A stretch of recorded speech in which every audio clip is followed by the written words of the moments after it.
she gets irritated. Whatever irritates Kym, I like to do. Funny mamas. So, Now that was I had your son. Two funny mamas. The one question that you did ask about how does the boys feel, Joshua's not here yet. But with Jeffrey, because he's 17 years old, he's in his awkward stage, pimples, he likes girls, just got a girlfriend. He said to me, because he had done something in Starbucks, and I looked at him and I said, ooh, this is going to be a good story on the talk show about Jeffrey. Everybody loves hearing about Jeffrey. And we got in the car, the Uber, and he turned to me and he said, Mom, I'm not a story. I don't want you to talk about me anymore. I don't want you to show my picture. And everything he said, I was like, and I said, Jeffrey, like, my life has been built on talking about you for 17 years. When I post stuff, he said, don't post anything more about me. I said, when I post stuff, we're like Lucy and Ricky. And he said, I'm not a story. Because one of his teachers said, your mom makes everything a story, and he didn't like it. He said, I don't want you to talk about... I need you to go back and talk to that teacher. I know. But when I talked to her, I talked to Wanda Sykes, her kids are teenagers. I talked to Garcelle Beauvais, her kids are teenagers. They go through the stage, because they don't want everybody knowing. Because people go up to Jeffrey and they say, Jeffrey, you got a girlfriend? And I don't realize, for me, it's a joke. I didn't realize that people, because I flash his picture all the time, that people come and they just say, I'm used to it. And then my family said, well, Sherri, you asked for this.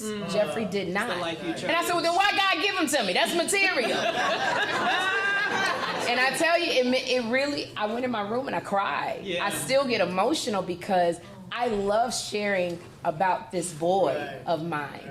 But I have to respect his decision on not, please don't clap, because I'm so upset. No, you can clap. I have to now respect. But I will say that's a teachable moment, right? Like, I'm still trying to go to therapy. I'm still doing what I'm gonna do, but you said no. I respect you. Yeah, but see, what you don't understand is I don't have a life. Like I don't talk. Like, I don't talk about. No, this is what I think God did, and this is the truth.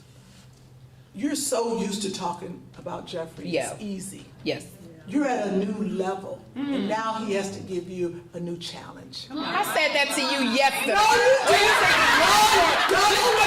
This is my baby. Those are words God gave me to give to her. You don't get me turning God's words on you back on me. That's Ask another question. Before I turn it over to the audience, my final question is... Man, this is hilarious. What advice do you give aspiring creatives that may be in the audience tonight, or we may take messages back to them, but especially as the Regional Arts Commission, as the chair, I must ask that you leave us with a little bit of inspiration, if you will. What advice do you have to give? My number one mantra is run towards the thing you fear. I just said that to you. Didn't I just say that? Didn't I just say that? She gonna turn around and go, this is her mantra now. You said it to me because I told it to you. Whatever. I do. I think that thing, you got to sit down and go, what's that thing in the pit of my stomach that I put on the shelf with the fine china? What's it? Because there's always that voice that will say you're not good enough. Who do you think you are? You're boring. Nobody wants to hear you. It's always that voice. But once you start running towards it, because on the other side of fear are all of the blessings. But you just got to get through that. There's that scripture that says, yea, though I walk through the valley of the shadow of death. The valley of the shadow of death. I shall fear no evil, because it's the shadow. And so on the other side is where everything happens for you, if you can just get past the false evidence appearing real. And when you get over on that side, and when you start saying, you got to say to yourself, that's why I love Good Morning Gorgeous. Mary J. Blige kept saying, you have to stand in that mirror and look at yourself and go, I love who is looking back at me. Because you will always have those voices that say you're not enough. And you have to say, I am enough. What I bring is enough. And on that other side, the world will open up for you. You know what kills me? That's what? Before you did your 100th episode, of your talk show, you didn't have all these quotes and things. You've been practicing for, no. Yeah, well, I've been practicing for 18 You've been years. practicing, but you got this. 18 years. You've been doing because you ain't never put it all together like that. You had like little bits and pieces, and now you done did the show for 100 times. And that was really good. It's been 18 years, and that's another thing. Just because you have a dream, just because it's a no, it may mean not right now. But if we can all just give something, a little nugget of inspiration, I will start. Mine's quick, so you all can gather your thoughts. But my inspiration comes from Oprah Winfrey. She told me when Joshua was very small, she said, Kym, one thing that you have to do is make sure when Joshua comes in the room that your eyes light up. And I didn't understand what she meant by that. She said, put that phone down. She said, and when your child comes in the room, they need to see that you light up and you make eye contact with them.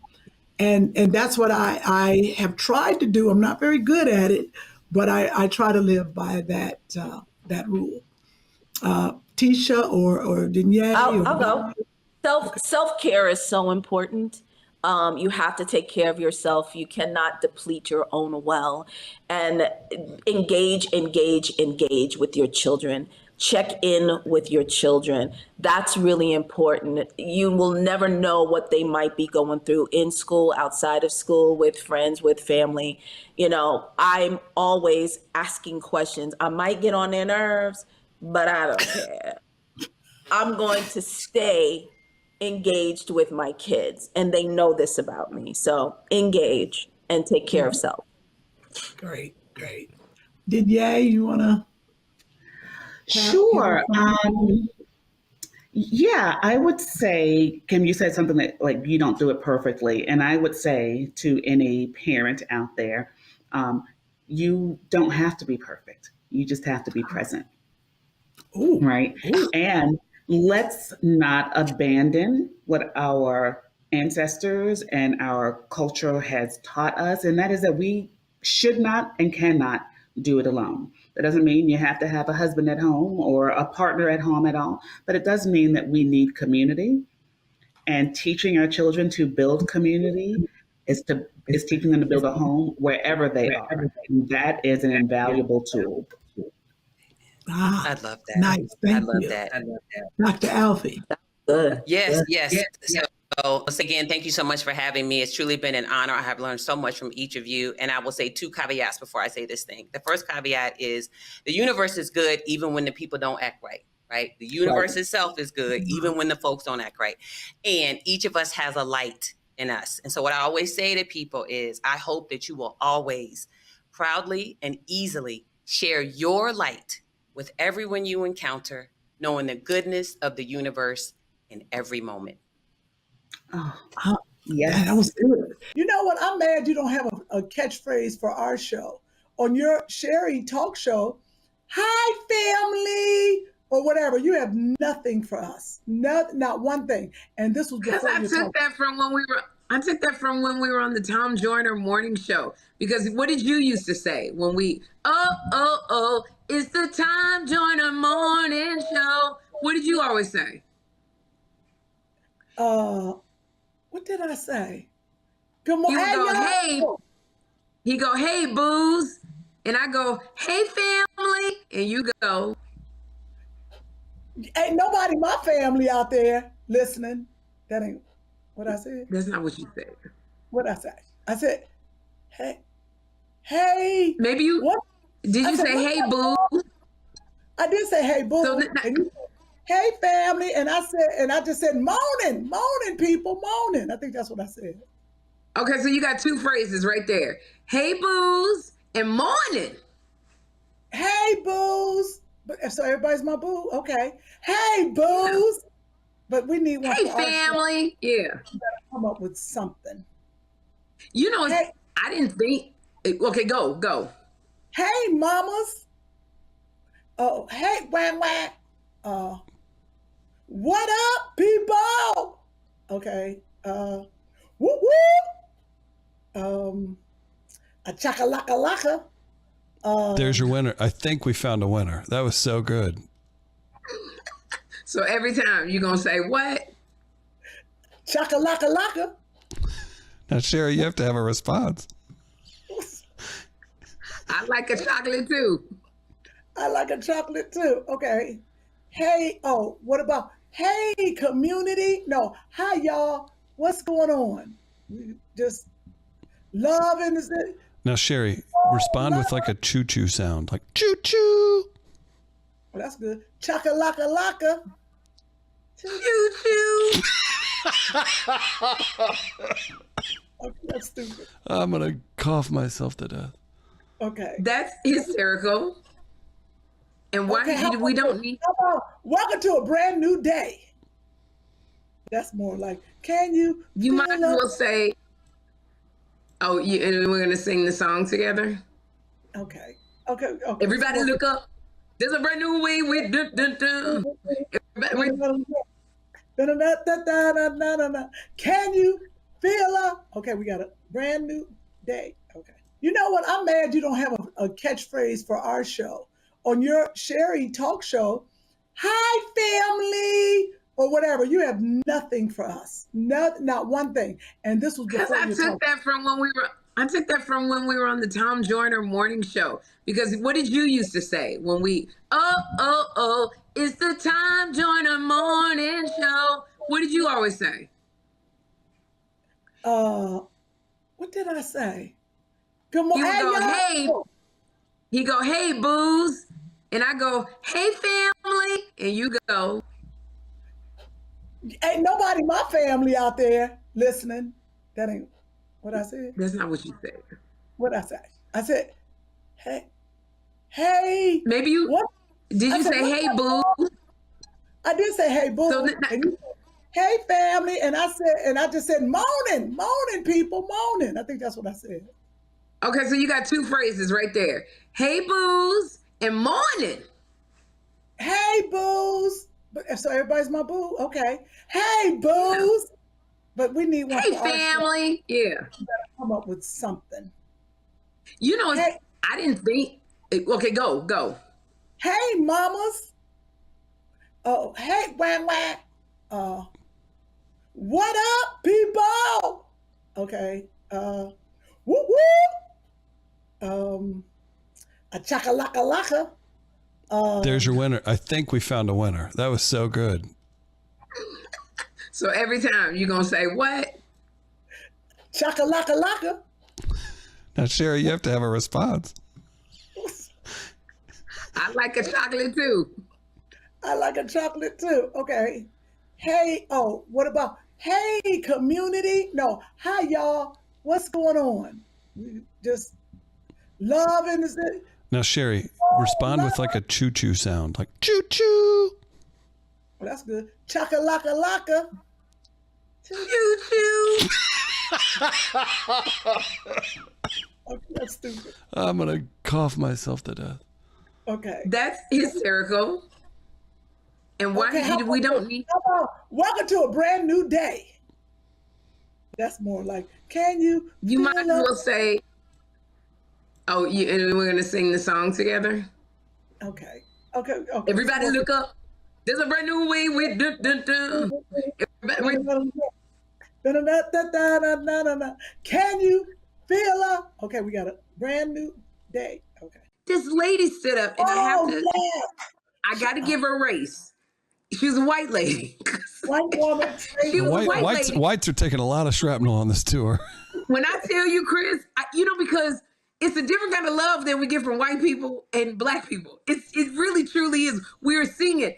And so this white lady stood up and she was in the back row. She goes, I love you so much, Sherri and Kym, and I listen to your podcast. And she goes, I'll show you, if you show me your titties, I'll show you mine. And we were like, what? And that is the last time we will ever let Joni go to New Jersey. Okay? I want to apologize. That was out of line. Oh my God. And then the woman started to pull up her shirt. And started. Kym, not started. Say that again. What did she do? Oh, I thought Kevin stopped her or something. No, she pulled up her shirt, showed us her titties and then turned around and showed the people behind her You know titties. what? I saw her turn around. I was laughing so hard. I think I missed that I know. And I was like, well, no, I know somebody stopped her. She actually pulled them up.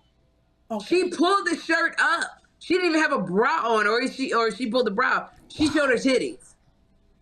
And me and Kym were like, and first of all, we don't have teenagers in our audience. We got grown people. Okay. This is nothing that we ain't at no Meatloaf concert. We ain't at no Guns N' Roses concert. Just two funny mamas. There was a lot of mamas in the audience. The audience was appalled. They were appalled. But this lady had been drinking because it was at the casino. She had been drinking. But when I tell you, I don't remember what the improv queen, Kym Whitley, said, but we started going ham and everybody, it was so funny. We made it a really funny bit, but it was just, I said, the man asked us what was the best D we ever had. And this lady said, I want to see your titties, but I'm going to show you my titties. And Special K stopped her from flashing everybody. And then, so what we did was, from that point on, we said, no more questions from the audience. We're going to get some preset questions. We was like, not again. We can't deal with this. But Colleen was good. They didn't have any crazy. Hey, Chris, welcome to the show. Hey, Kym, I don't know why your friend's so upset with you. You've been here ready, willing to go, prepared, and she's been a little unprofessional. Wow. Wow. You know, it's not the first time I've been gaslit by a white man. It won't be the last. I'm prepared. It's fine. That's fair. It's fine. I'm happy to be here. Kym, your friend, she's been on -1 minute and she's the best guest you've ever brought on. It's been a survivors therapy group talking about dealing with you pre-show. So thank you. All kidding aside, you're the best. Thank you. Thank you. I've been giving him a crash course in Kym chaos. How to cope. Coping with Kym's chaos. You like that alliteration? He has lived it. Trust me. He has lived. You see how Chris? Are you sending a text? You doing something because you ain't made eye contact. Nothing. No. Nothing. Not nothing. You hear me? I'm sending Chris some stuff that I forgot to send him. And that's not like you to send show elements mid-show. Oh, shoot. Vitamin water, that's what I meant. Oh, I'm sorry, I was doing my shopping list also. But can we tell, Chris, you have, oh Lord, why is this thing ringing? I got a new. All right, folks. Chris, please introduce Ambria Allen properly, please. You have all her credits right there. Oh, I do. Oh, my mistake. Yeah. Kym, are you taking that phone call? Thank you. You know what? It's a watch. I don't know how to make it not ring. How you doing? Can I just say? Incredible. I'm going to take it off and throw it. This is what it's like calling Kym on the phone. Yep. Or when Kym will call you. Call me. You call me. And you just hear chaos. I'm like, Kym, what you doing? Oh, I'm changing Bitcoin over to Mexican pesos, but I got to do it in Puerto Rico, you see. What? Why did you call me? Yep. Or why did you answer? Why did you answer the phone? I think that's the problem. I shouldn't have answered the phone. I think sometimes the judgment, because you know what it is? You know why I answer even though I'm doing something? Because I know I want to talk to you, or I got to tell you something, or I got to say, hold on. So when you know how you get a hold of that person and you like, just let me finish this little chaos here. And sure. I need to talk. Yeah. You definitely answer the call on intention, right? But the execution. Can confirm. Yeah. It be bad. It be deplorable. It be bad. It be real bad.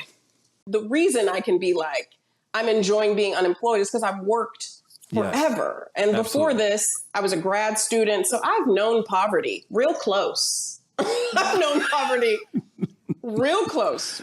Grad student and stand up, that's like double poverty. True. So what I am ruining, however, is my you can't tell me what to do money. And my Great way to put it. you know what I mean? Like I'm not earning the you can't tell me what to do or fuck it, I'm leaving money. Like I don't know.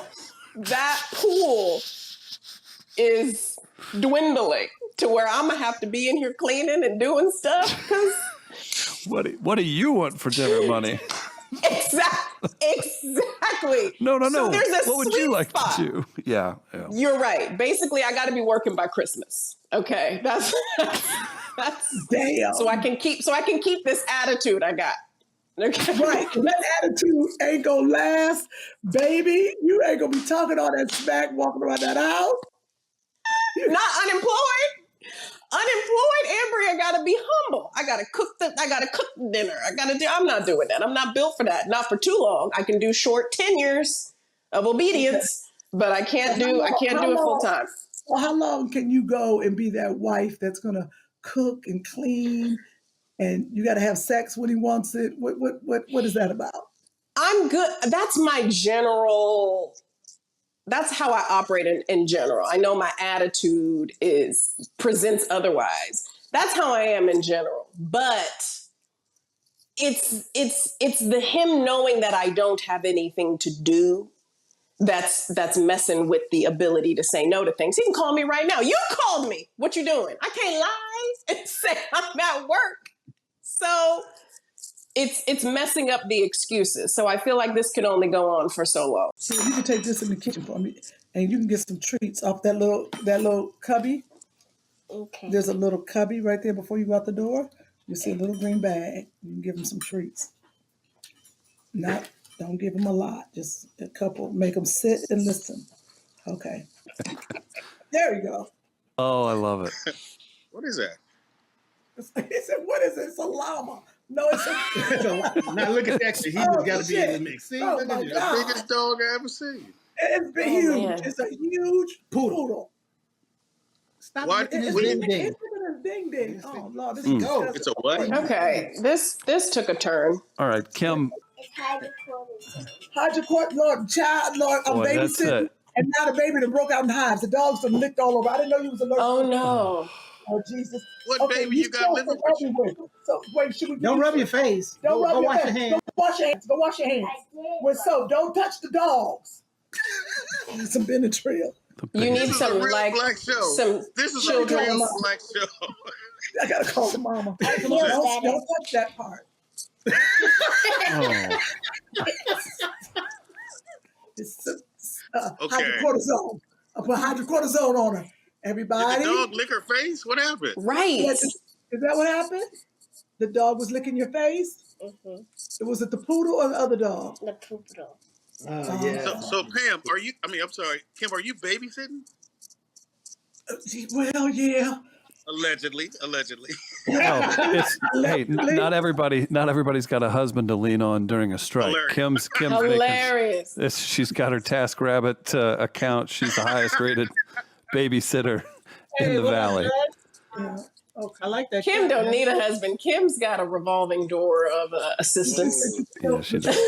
That's a fact. Just an inch away. That's a fact. Feel better? We were at Essence Fest for the Essence Fest Hold weekend. up. We're going to stop. And since this is live, though, we can't hit the rewind button. But you sitting on the podcast acting like a real auntie. Let me do you. Excuse me. Let me get my hair together. Hold up. Yeah. We at Essence Fest. Lunel, let me tell you why we love you. Lunel, the young ones, you be pulling them in. Yep, that's why we at Essence Fest. So yeah, Lunel, I need you to stop. We're gonna start What are again. you talking? You went, Chris. You're not gonna back me up on this? One more time. What did I do? What am I backing up? Sorry. You were looking for your words. Lunel, Essence Fest, and Young Boy, or finish your thought. One or the other. I Oh. did because we've talked about Lunel, and so I'm segueing into why we're at Essence Fest. But I remember that the young ones are there, and we actually did miss Lunel's presence because the young ones really love Lunel. She be pulling them in. That's why, and we were at Essence Fest. We're coming back, Lunel. We love you. Boom. Period. I'm still here. Segue. Well, what do you think I mean by we? Nosotros. Kym Whitley and Sherri Shepherd. We were at Essence Festival in New Orleans. You made no sense, but okay. We were at Essence Fest in New Orleans. We got there Thursday. What's wrong? Kim's face. I'm just like... What am I doing wrong? I'm explaining why we're at Essence Fest. I'm segueing from pulling the young ones. We missed her at Essence Fest. Boom. I'm a fan of the table set. I think it's great work on Sherri's part. What's with the faces and the eye rolls? No, it's fine. It's fine. My friend Kier, who's watching this podcast, said y'all got me screaming. But tell Sherri to let you live your life. Let who live their life? Kym? Is that what he's talking about? You can live your life when we get off this podcast. You can live your life when we get off the podcast. You can have your best life when we get off the podcast. But while we're on this podcast, you tell Kerr, somebody got to hold this piece together. Otherwise, the damn camera would be moving and shaking like when we first started. Because Kym's life is, if I move any closer, I'm going to fall out the window. That's pretty much the banner of Kym's life. So while we're on the podcast, Kerr, somebody got to be the straight man and keep it together. Okay. All right.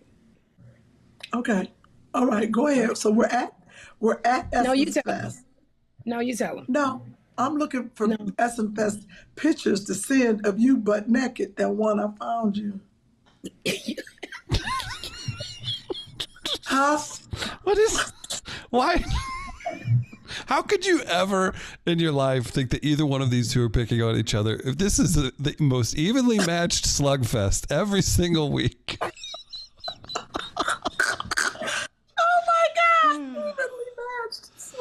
No, I'm going to tell the truth. I'm telling the truth. Chris, the day before, she went shopping in the part of the expos at the convention center. In the front is a bunch of booths, all the vendors and everything. Vendors. Sherri takes her Sherri Shepherd behind up there shopping like she at a regular mall, running up and down. And she was like, I don't know why I'm causing a frenzy. Oh, now, Sherri, this sounds quite accurate. I think maybe I've seen this part of Sherri before. I got mobbed. I said, you got what? She was like, I just want to go and get this artwork. I said, so you just up in the front with the 10,000 women who watch your show every day. I said, do you have on a mask? Do you have on sunglasses, a hat? No, I just want to shop. And they're mobbing me. She has one security guard. I said, I didn't have no security guard. That was the day you had nobody. So they usher her back out. They was like, you're not going to cause no problem. And they got her out of it. So the next day, I'm with her. I come with a straight plan, Chris, but Sherri don't listen. I said, I came from the front because I didn't have no security or driver or even a pass to get in. But I had nothing. But I had devised a plan to get in and make it back to her. Meanwhile, I came in the front. So imagine this, Chris. I'm in the front. I got to walk all the way through the whole convention place to get to Sherri. It's a little early, but the people are really coming in. I said, I got this. I changed my hairstyle from the day they had seen me every day with the bun. I pulled it out the big ponytail. I put on some sunglasses and I put on a mask. Let me tell you something. I walked from the front to the back and I got some free stuff on the way. And people didn't know anything. They would say stuff like, Kym Fields. I said, I almost said, did they think that you were Jack A? Did they? Like, Jack A looks great. Oh, goodness. So I get there in the back. I say, Sherri, we're going to go get your painting. We're going to do some shopping. I said, you going to wear the glasses. I'm going to wear the mask. She argues with me. So and this was so crazy. People were coming. As soon as I put these glasses on her, she disappeared. They didn't know who she was. Pull that picture up of her with the glasses on. She looked a little crazy. No, but she had on a shiny, sparkly dress. You know how she walked with her titties all going forward. Look at her. She looked crazy. That's why nobody knew it was you. Can I tell you, I got so many pairs of sunglasses, regular, cheap, designer. I hate wearing sunglasses, and I hate even more wearing sunglasses inside because I feel stupid. That is so perfect. Look at her dress. Her dress says, superstar, look at my shiny dress in the daytime. First. If anyone goes to a cosplay convention as Sherri Shepherd, this is how they dress. This is the version that She they got dress on up. heels, and you know she walked titties first and her butt going the other way. Just so she going through. But when she put the sunglasses on, Chris, I'm telling you, it's like the people just walked away. And as we learned, it stopped the allergy. It stops the allergies from attacking her. I don't have allergies, number one. And Kym got that dumbass mask on. We're walking through the thing. She got that dumb looking mask on. And she gonna make me wear these sunglasses. I don't, and mine was cute. Like my makeup was done. When you put on sunglasses, you can't see it. So you couldn't see nothing. And I got these sunglasses. But we were able to walk. We were able to walk. No, but you know what sunglasses say to me when you wear your sunglasses? I wear my sunglasses at night. So I can. So you're just gonna get us pulled off the air. That's what you just gonna determine to do. That's how I think in music. But it says to me, well, y'all are not gonna make me late. I gotta leave. It says to me that when you're wearing sunglasses, I told you, I gotta go. Chris, said this. Say what you gotta say so then Chris can show the rest of the picture. Say what you gotta say. Okay, when you're wearing sunglasses inside, you look like you're trying to get attention. You look like I'm a superstar. I got my sunglasses on because I don't want to be like the regular people. I don't want you to see my eyes. That's what sunglasses say. And I don't like wearing them because I look like a dumbass walking through the convention center in broad daylight with sunglasses on. Just don't do it. Sit down. That's your friend, Sherri? Oh, I'm sorry. Let me do it a little better.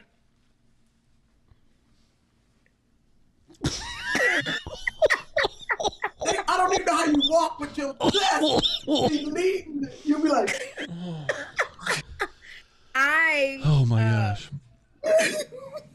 So I had to take the glasses off because I felt dumb, and I can't see in them because I wear, like, if they were a prescription, it might have been better. So there was a point where we got mobbed, Kym and I. What I love about these women here, and a proud moment I just had recently with Mia, and she won't say this, is Mia wrote an episode for season 2 of Life and Beth. She's one of the writers on there. And she allowed me to come on, yes. And I was able to sit next to her. I was off that day, but she allowed me to come be with her on set as she, directed them through that, moved them through that. And it was just really such an honor to see that. I was just really excited. I was really proud of her. So, I have so much love for Mia. She is one of the sweetest people I know. And she tolerates my shenanigans. And what can I say about B? Everybody knows I'm so in awe of her and her spirit. And, really when I've had some really difficult times, she has had some really heartfelt conversations with me. She's somebody that I trust to uplift, to give perspective. And doesn't make anything about herself when you're going through it. She really holds you in it. Let me tell you, you know what? This is when I think about the my experiencing her as a consumer of art. Like I remember as a kid, like seeing The Private Dancer, album. So like that's where she starts for me. You know what I mean? So like you see that album, like I didn't know, because my dad is like had a bunch of albums and stuff. So like to me it didn't even connect that. Like I was like, oh, there was a Tina Turner before she was this thing, you know. And so I can remember that, and then watching the the movie, watching What's Love Got to Do with It, and Angela Bassett's amazing performance as Tina Turner, where I think she, really just embodied everything about her. And then that made me go, because I already love biopics anyway, and then that made me go, I have to read her story and I need to hear it in her words. And so it really just provided a lot of context just for, because, biopics leave things out, and you get to actually hear it from her in her own words, and you just go, man, like, and that just made me like love her even more. And like, just, my connection as far as like, just again, just respecting her as an artist was like, I used to drive everybody crazy because there was a point in my life where I would act out most of the scenes to What's Love Got to Do with It, and then be told to go sit my ass down somewhere because because they were like, you think you funny. You ain't funny. You think you funny. Why you always, so it was so just something about like her being a performer, and then me thinking that I was good enough to even try to be acting this out in front of people is ridiculous. But again, also shows just the inspiration, of who she is. But yeah, but her story just in general is, it's the resilience. It's just the perseverance, all those different things. And then especially, also having watched that documentary where you're like, yeah, people tried to distill her story to go, oh, well, this was this woman who had this thing with this man. And you're like, no.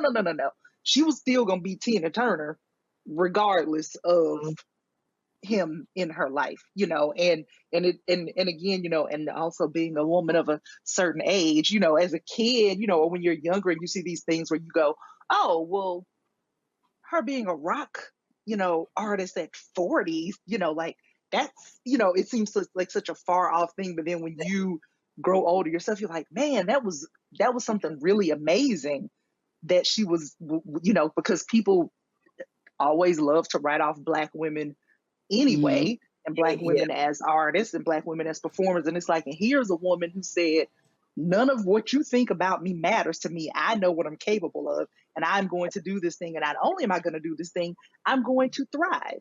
And you just see, it's like once she broke free, it just, whatever it was that he had in her life, it's like, hey, you know what? Cool. You introduced her to us, but she was always who she was, and her career speaks for itself. And, and I just, I will always just be very grateful that we were able to have Tina Turner, Anna Mae Bullock in our life, so always very thankful for that. Her nose was running. Mine started running Monday, my nose. Oh, it was running. I did one time, remember I had glasses on. One part of the show, I put glasses on because there was people in the audience with sunglasses on. And I said, why y'all at a comedy show with sunglasses on? And I was talking about my allergies. They both pointed to me. The husband and wife was like, that's why. And I said, that don't even make sense. I put some sunglasses on the second part of the show. My nose stopped running. I said, what in the heck? Are you serious? What is that? Sunglasses stop your allergies? I don't know. It either stopped the pollen from getting in your eyes, which caused your nose to run. So try that next time, Chris. I will. No, I couldnn't see. It was like I'd been punched several times in both eyes. It was horrible. It was crazy. I told you I came to St. Louis and that happened to me one time. Mm-hmm. You did. I had shows, so I had to do the shows with my eyes closed. I was squinting, but it burned so bad. It felt like glass was in my eye. Look, it's still, look how bloated I still am. It hasn't went away. That's from your allergies? Yeah, and I've got 3 cameras on me. It puts 15 pounds. Very funny. See, I'm still bloated. Oh my God, I'd be so ripped if I wasn't those damn allergies. Very funny. Very funny. Oh my God. I alerted Kym of this. I've had about 10 people send me messages that something has kind of gone viral. From 2007, something leaked where it was you in a car, JB Smoove, and Kanye West, several other people too. and it looked like it was something out of Curb Your Enthusiasm. Obviously, Kym was on there. Kym, tell the people, tell the world, do you remember doing this? What was this? Are you and Kanye still in contact? What's going on? Okay. Have you seen this, Sherri? Sorry, have you seen this, Sherri? Oh, this is out there. Is there a picture? I wish you could. That's my shoulder. I'm playing Donna West, Kanye's mama. That's JB Smooth, straight in the back. I think he's his manager. Paula Newsome was in it, and Kanye's real best friend. And oh yeah, that's me and all my chins. So we did this right after Curb, and Kanye wanted to do his life story, but in a Curb way, and I thought it was brilliant. And they asked me to play his mother and the cast, and we did the pilot. And you know, it upsets me because it didn't go. And this was before big Kanye, so he was dating. It wasn't Amber. I think Amber was after this. It was another girl. Amber Rose. No, it was right before Amber Rose. Then he started dating Amber Rose, and me and Kanye were pretty close. And his mama, and it was just good times. We had so much fun on that set. And Kanye, that's why I always want people to back off Kanye, because they don't know him. And I'm always like, oh, he is a nice guy. Like he's a nice guy until he's not. Very smart, and you know, because I knew his mother, because I had to spend time with her to get to know her, to play her. You know, you feel like you're part of the family. And we did this pilot, JB Smooth. This is before JB blew up. This was probably one of his first things. And we cut a fool, and it was just so much fun. And then it didn't go. And well, it might have been because they didn't know Kanye. He would have been the star of the thing. And a lot of times people don't pick up stuff. That's why they put so many well-known stars in things, because you already have that recognition, the name recognition and the face recognition, that people will automatically tune in. If it's, I'm gonna just use Sly Stallone, we know him, or Kevin Costner, or Lisa Kudrow. So nobody knew Kanye at the time. They didn't know JB. He wasn't on Curb Your Enthusiasm. They didn't know Paula Newsome, who's the star of CSI Las Vegas. And you weren't where you are now. Right, so it was literally a pilot of unknown. So like maybe if now it's all jacked up because Kanye has fallen from grace. So I was going to say, because maybe they might look at it, but because Kanye, where he is now, they probably wouldn't want to air that pilot. Yeah, and it was for HBO. So everybody contact HBO and say, bring back the Kanye West pilot. They can't, because Kanye has said a lot of incendiary things, Kym. That's another thing about you. You're really great because you see the good in everybody. Sometimes to your detriment, because Kanye has said so many incendiary things that I don't know if he can recover, not right away. It's going to be a while. I hope that he can recover. I hope that he finds happiness, and that he, if it is medication or whatever it is, or people just get off his back, and he just, somebody becomes, he needs somebody in charge. His mama, and let me tell you something, there's two people I knew, and they changed when their mama died. I'm going to say these two people, and then we ain't got to. Oh, Lord, if you say that man's name, Kym, you don't need to say it. We know. Okay. You can't keep blaming your mama. But I'm just saying, I'm not blaming, but I saw it happen, which is horrible because they're both are from single mothers. So, you got to be careful that your mother is your world or whatever. And these two both fell from grace. How long have you had this style on your head? April? No. When did we go on tour? We went on tour May 19th. It ain't been that long. Has it been a month? Has it been a month? Yeah. Here's the thing. And the reason why I'm going in on Kym, we wear wigs. Kym has an extensive wig collection in her house consisting of all of her wigs and the ones she took from me. And I got an extensive wig collection consisting of my wigs and the ones that I'm missing that Kym stole from me. And So we go out on the road on our Two Funny Mamas thing, and both of my glam people come to do Kym and I. Rodney John, who does our makeup, and Theo Barrett, who does our hair, both Emmy nominated. So Kym brings her own hair because she had the style that she wanted. She wanted 2 bangs, tendrils coming down. She wanted the rest of her hair back in a ponytail, sometimes put in a bun. Theo did that. He wanted to do some other stuff, but Kym was adamant about this style. Tendrils coming down, put her hair back in a ponytail, sometimes in a bun. So she wanted it glued tight. He's like, no, we don't have to glue it tight because I'm going to do a different style for you to the next night. And she was like, no, you're not. Little did we know that she wanted that sucker glued on. If 19 women jumped Kym right now, that hair would not move off of her head. So Kym wore it on the entire tour.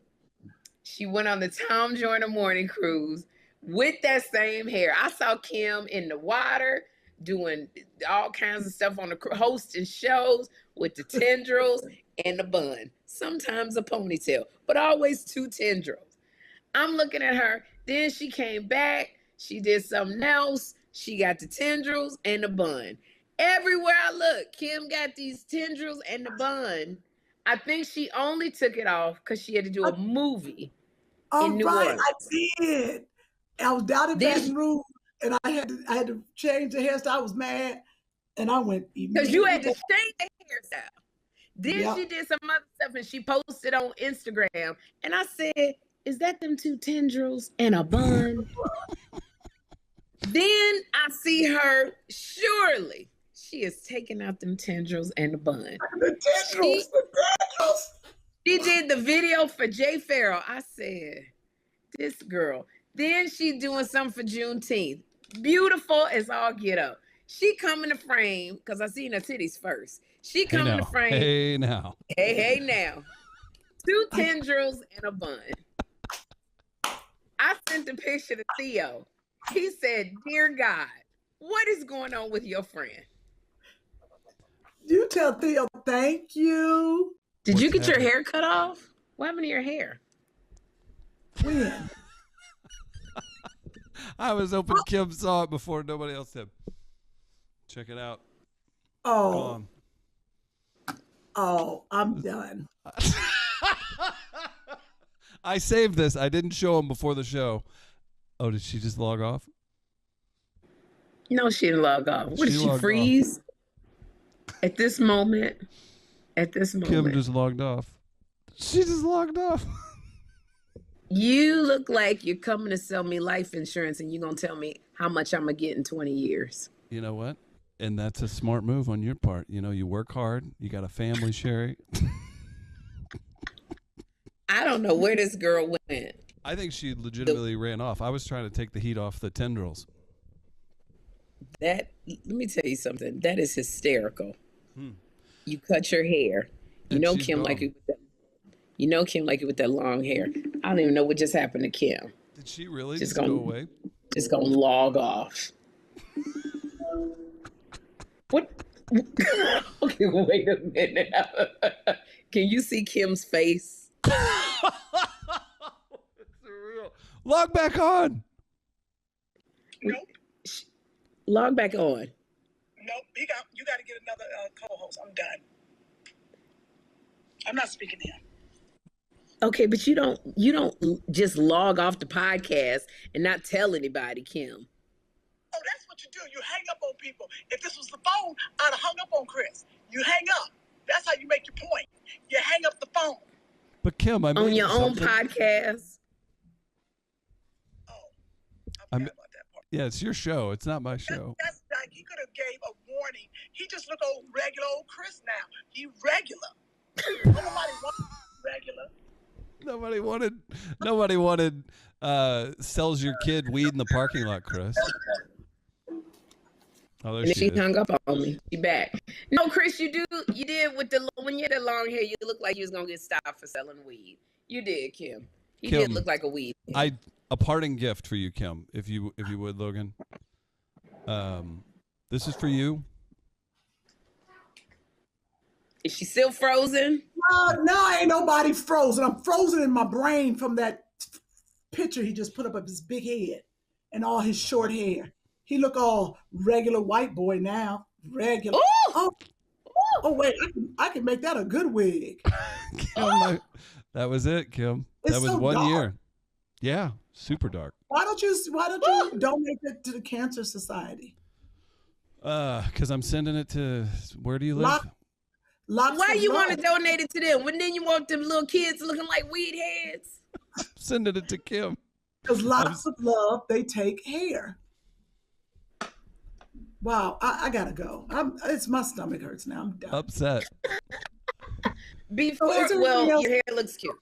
Say what you gotta say. Oh man! Here, let's cheer Kym back up. I'll jump back. Chances are, when you send us pictures saying, "Why didn't you tell me I was this big?" Chances are, we was as big as you. True. Okay, so this is Kym right here. This is a picture Kym sends. Okay. And that's David. What I was saying. At my cousin's wedding. This is at my cousin's wedding in Costa Rica. I'm not supposed to be up there, first of all. Why does this look like a still from Ice Cube's newest movie? I'm not even supposed to be up there. Go ahead. Give me your observations, because I didn't know something until Sherri pointed it out, and it's making me laugh. So Kym was everybody was in Costa Rica. We've been to Costa Rica, and they were zip lining. Now the thing about it is, once you go up there, you can't get back down. The only way you can get down They didn't tell me that. No, they had a sign in Spanish. You just didn't read it. The sign was right there on the tree. It says "Cuidado."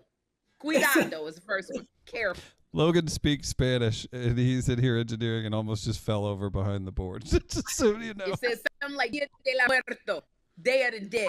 It's a bunch of stuff over there. You just read it. They should have left a horse or something up there for me. I said, I'm just going to come up and watch everybody take off the first leap, the first zip line. I'm not zip lining.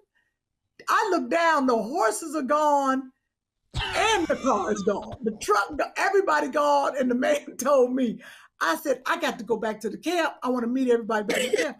He said, well, the only way is this way. I said, what way? He said, this way. You're terrible. It was the way of the rope. So you can't, in Costa Rica, when you go zip line, you have to zip line across the jungle. This is not Disney World. Okay, when you do a little zip line to the Seven Dwarfs house, you got to zip line across seven different parts of the jungle. It was It was seven. It's 7 different parts of the jungle, and it's a long way. And if you fall, you're gonna die. You're gonna be eaten by something. So, so they had to strap Kym on because that's the only way you can get down. It ain't no other way. So Kym mad. First of all, she don't think about the fact that she almost died, that she had this. She want to know why we didn't tell her at that moment. We supposed to say, Kym, you know, you look kind of big before you go across the jungle. No, Chris, can you put the picture back? Look at this. First of all, I was like, is there a weight limit? I'm about to get on. Why do you have a scarf around your neck to zip line through the jungle? Do you want the tigers to know that is you? I don't know, because I was planning to sit on the credenza and sip some coffee, Costa Rican coffee, yeah, and chill.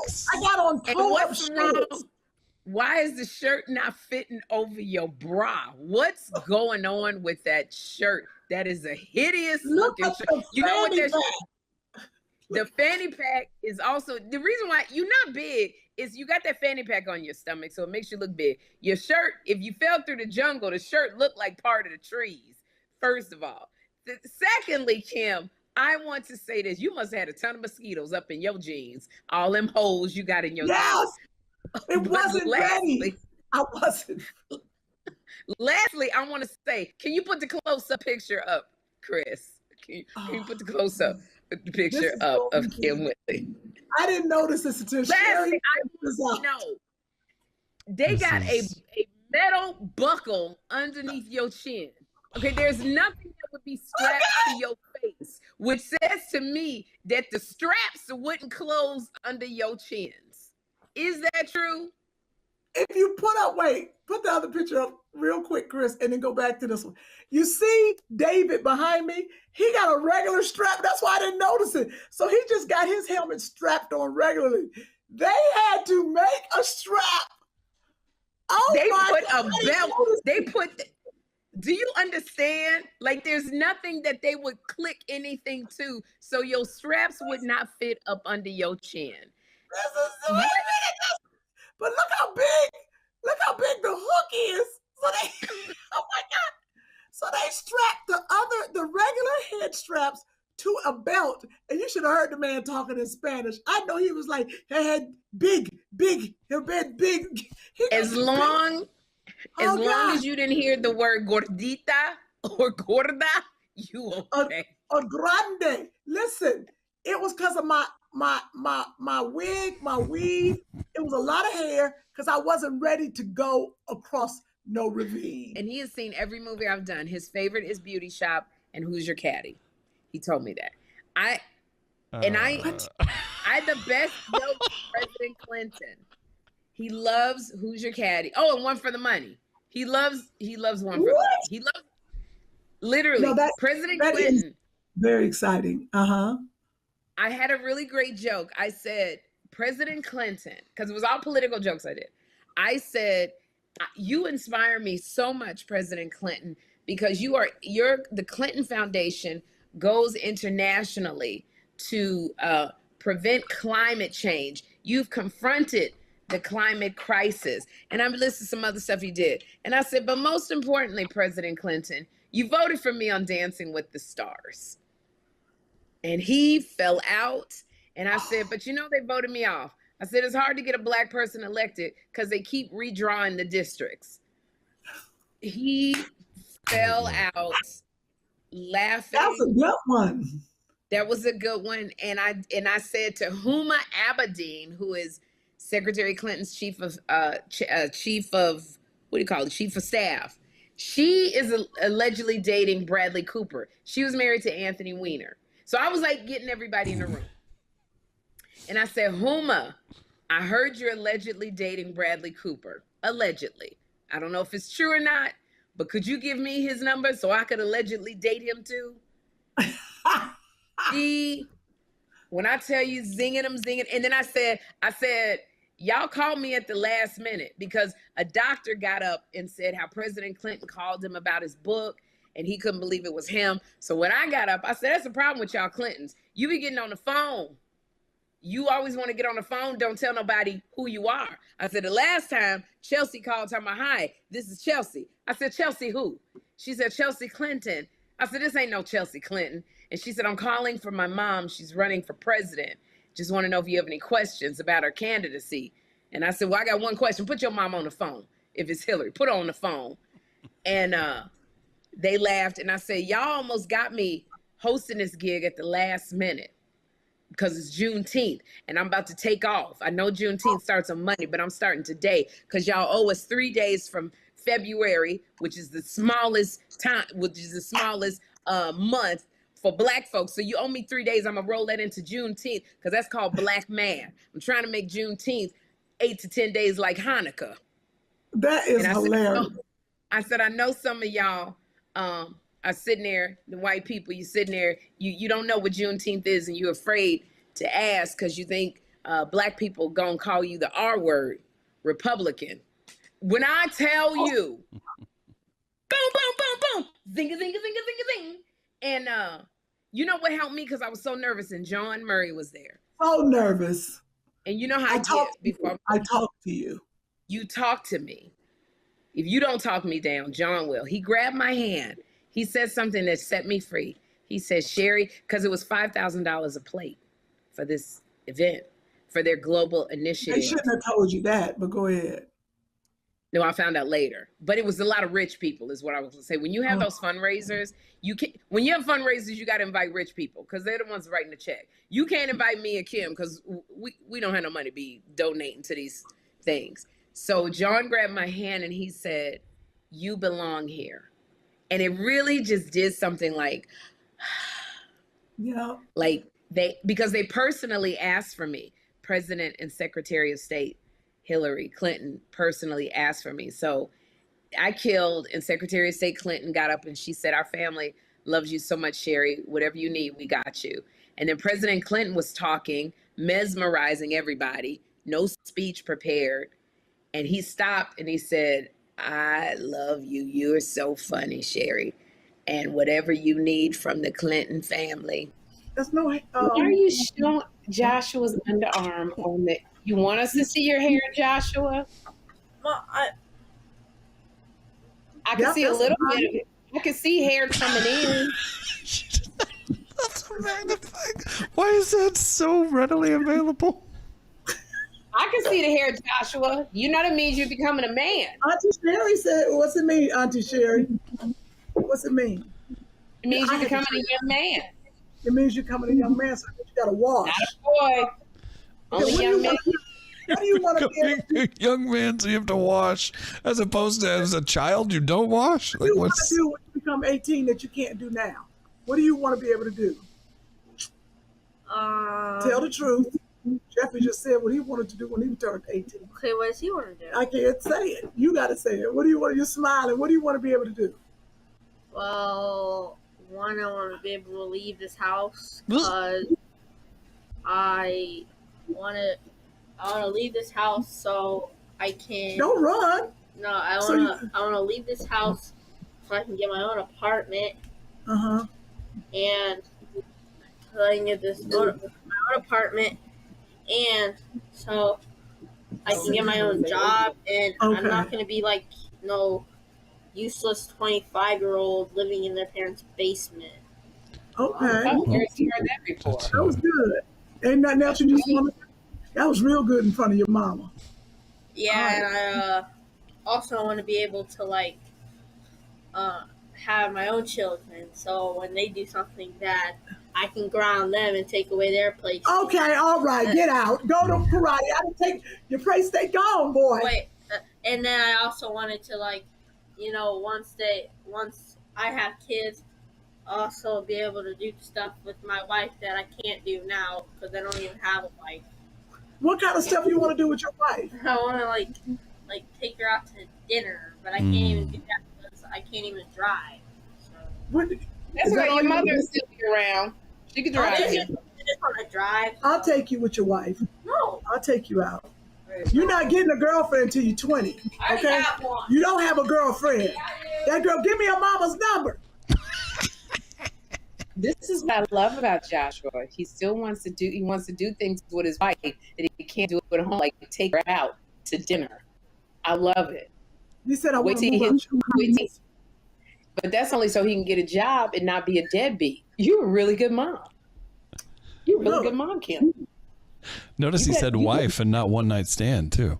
Now when I said, look at mine. I said he was going to see strippers. Okay, he did. But you know what's interesting, Sherri? I have not led by an example. I have not been married and had a husband, so I don't know where he's getting this wonderful thinking. But you're teaching him how you would want to be treated. So if that stands, then I don't know what I'm showing my son that he want to go see strippers. Well, you got that pole. You had that pole in your bedroom for so long. You did. Oh, you think it was a stripper pole in my bedroom? Yeah, I think Dang it. I told him that's for ab fitness. Oh, that's funny. When I tell you the fact that I don't even get high. I don't smoke cigarettes. The fact that, you know what he asked me the other day? He said, Mom, where do I buy it? Like, do I get it from my plug? And I go, what the heck is a plug? Painful intercourse. That's an underlying condition. Some people say, oh, I thought this dude was too big. I was with him, but maybe he was too big. No, girl. There is no dude that is made on this planet that is too big. If you are having uncomfortable intercourse, that could be adenomyosis, which is when the endometrial lining is in the uterine wall. So that's a sister to fibroids and endometriosis. So we learned sex education. We didn't learn reproductive health. That's the difference. And that's why I do the work that I do. Okay. Wow. Kym, what was you holding your hand up? Wow. It's only about the sex that you held your hand up. I couldn't get past. Claire, you're not going to sit there on the national podcast two-time winners, and sit there and say, ain't no man too big. Who you been with? Who the hell you been with? Ain't no man too big. Now, I'd have took this side. I'd have took this side. Ain't no man too big. What in the world? Look, one of them came home one time and Mama Stu told me, she took me upstairs in the closet and told me, make sure you stretch. He looks like, I'm going to say his name too, because his name was Jason.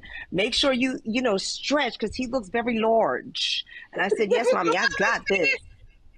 I got this. Your mama Y'all said met that? her. Yes, she did, because she was taking care of my uterus. You met her.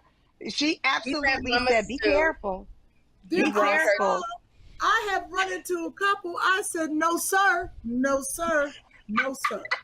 No. But our anatomy, we were actually made to receive it. We really were. If it hurts too bad, it's something else. Okay. That's all I'm saying. All I'm saying is I am not going to let this conversation get derailed. That's a whole nother podcast, which you will join us for, Kelly. I wasn't ready because I was not ready for little sweet Kelly to really just, my neck hurt. My neck. Chris, Jeffrey. Hey, Jeffrey. You're so grown. It's so good to see you. Hey, Jeffrey, you like my hairstyle? Do you like my hairstyle? Yeah, I like it. Boom. How long, Jeffrey, how long do you think someone should keep one same hairstyle? I don't know, but I'm excited to smoke. That's what I'm excited for. What did you so smoke? He said he's about to go. Wait. That's really gonna happen when you let me do that. Yeah. What? Wait. You said I could do that. Get back on this podcast. You're not gonna leave it embarrassed. We got a follow-up question for the young man. She said I could do that. She said I could do that. Not now, but like when I'm 20. She said I could do that. So I'm excited to do that. Smoke what? Smoke what, Jeffrey? Marijuana. Not cigarettes. Nah, that's not good for you. No, my man. She said I could do that. I heard her say it, Jeffrey. All right, see ya. Jeffrey, we're gonna talk about that because that ain't good for you either. We're gonna talk about it. Everything that's green ain't good. And being embarrassed by your child? What kind of mama are you? Oh, don't. Careful. What kind of mama am I? The boy turned 18 and he told me, Mom, for the longest, he was saying when he was 17. I love your relationship. He said, when I turn 18, Mom, I'm going to get high. I'm going to smoke. I'm going to get high. I'm going to drink Jack Daniels and I'm going to go see strippers. He was telling me that. He knows Uncle Chris has the hookup with Jack Daniels. I told everybody. I told Andre that, and I didn't think he was. And then he gonna say it in public on a live. Oh my gosh, I'm so embarrassed. So I told him he could. And I said at 20. Two funny mamas.